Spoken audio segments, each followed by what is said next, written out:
Of course, it was a blessing themselves and the holy water and that kind of thing that held us fixed in fascination. When I was a kid, I had a mate who actually went in there and stayed for 2 minutes and came out to tell a tale. So here goes me.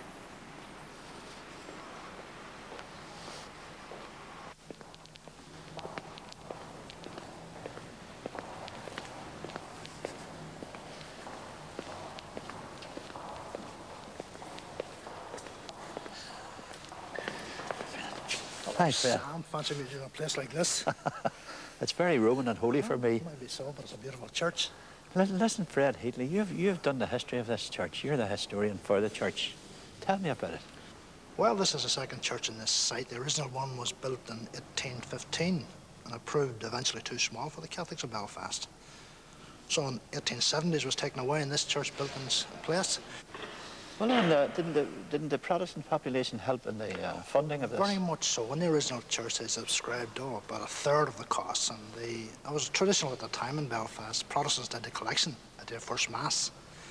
And there's a story told of a businessman in Belfast, Houston, who one day passing down past the original church, he met the then priest and said to him, "You haven't got gates around the church or fence around it." And the priest said, "Well, we can't ask our Protestant friends for any more, and we haven't any money among the Catholics."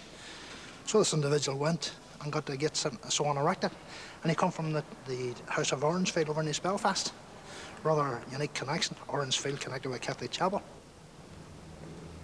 The thing I remember about St. Patrick's in my adult life is that in a little side altar there was a portrait of the Virgin, a rather etherealized Virgin, who always struck me when I look back on it as not looking quite like the Virgin.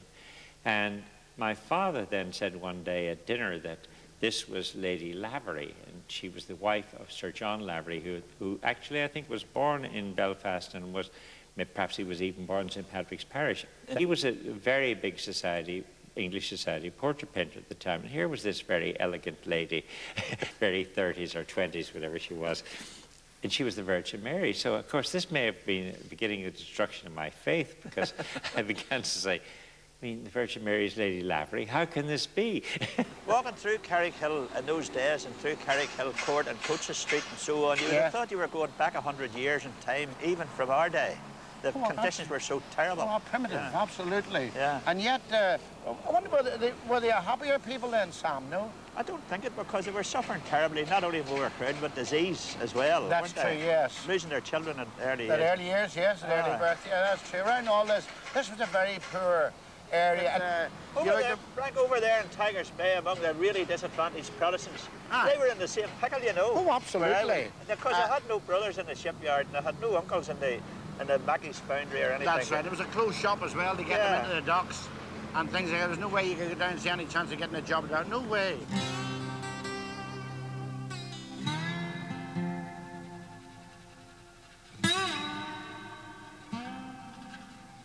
But it was the Germans who destroyed Belfast, his father used to say. It wasn't these troubles. It was true, he supposed. But what the war had begun, a quarter of a century of civil strife, had worsened.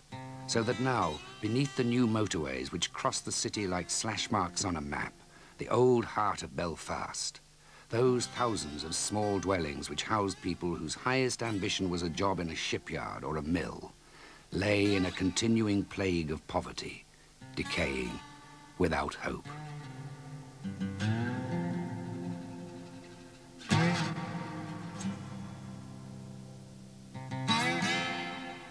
Sooner or later, in a community without hope, problems end up with the clergy and the doctor. Do the GPs in this area have more to cope with than the average? Most of the patients in this area are dealing with problems that are not encountered in any other area. This is the cockpit of deprivation in terms of Western Europe.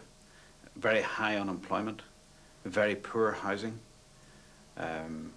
a lack of amenities that have been present for many years. Now, there's an effort to try to correct that sort of thing. I see that there is a lot of building going on in the area. There are various facilities being promoted, but at the same time, it doesn't take away from the fact that the high unemployment, the stress in people's daily lives leads them to come along here and present with a physical illness, and if you trace it back, you go back to some form of stress.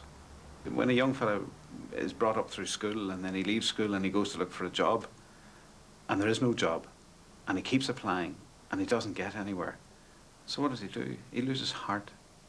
They just lose heart, and they lose that stimulus that comes, that self-discipline that comes with getting up every morning, getting yourself out to work, doing your day's work, and then coming home to your family. And that doesn't exist for them. It exists for all of us because we do it every day, but it doesn't exist for the unemployed. My memory of it is that it was there was incredible poverty. I'm talking about the late 30s when I was a child, and I came from a middle-class family and wasn't affected too much by this poverty, but we were very much aware of it. And the other thing was the Bureau, of course, you remember, Sam, which is up at the top here. That was a great building, the Labour Exchange. And it was pathetic to see the women standing, waiting on their husbands, coming out with the dole money to get it out of them, because if they didn't get the money immediately, the husbands were in the boozer or the bookies, and the money went.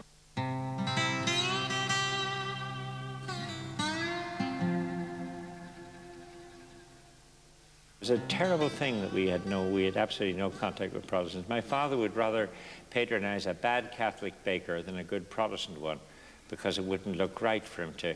And we went along York Street there, and of course the other side of York Street was the Protestant area. Yes. And for me to go from here to a shop in York Street, I used to go a roundabout way.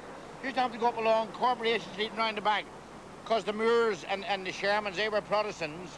And until I actually joined the Newsboys Club when they became that was a 50-50 It was club. yeah. It was based on 50-50 Catholic and Protestant, and from then on I never had any trouble. And I looked at that was one of the great things about the Belfast News. It taught you to be tolerant towards other people, and that tolerance unfortunately doesn't exist today in Belfast.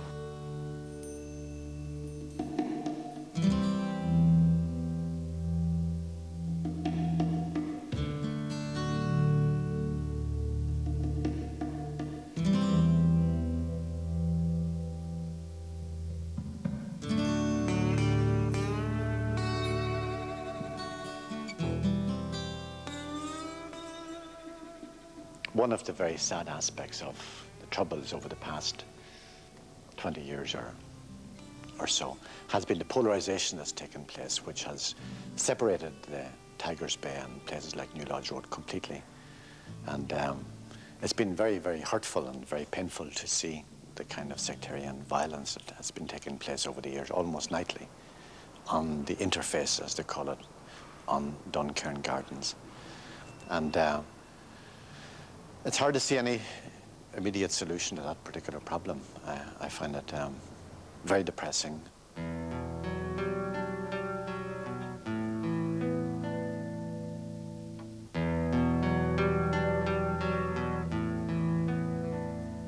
I was born and reared in this area, but I wasn't a member of St. Patrick's Parish, no way. This was my place. Now, you can feel the seeds mentality. When I was here, there was some tension, sure, but nothing like the stress that these ones feel today by Duncairn Gardens. Behind here is Newington, right? Newington is behind us. It's a Catholic place, right? That's a Catholic place. Then you get on down the road, Balmore, and that's Catholic. So this is only one wee Protestant place that's all surrounded by Catholic. Do you know why there's so many Catholics over there? It's because they were chased. It's because they were chased out of Protestant areas in the first place. You know that, don't you? They don't believe in That's the sacking. same. All Henry Street and all down there, that was all mixed when we were young. Sure, we were put out of there. We were about the last Protestants to be put out of there. So there's, when we lived with them, we got on with them like a house on fire. But now we're over here, they're our arch enemy. Well, I'm saying you wouldn't trust your best friend, you wouldn't trust one of your So that's the way it goes nowadays. If you can't trust your best friend, don't trust your enemy. That's what I'm saying. But see around here, you don't know who to trust. So it is, because next minute you could be talking to them, next minute you could get a knife put in your back. That's the way it is between the two communities. Another thing about your practice here, of course, and you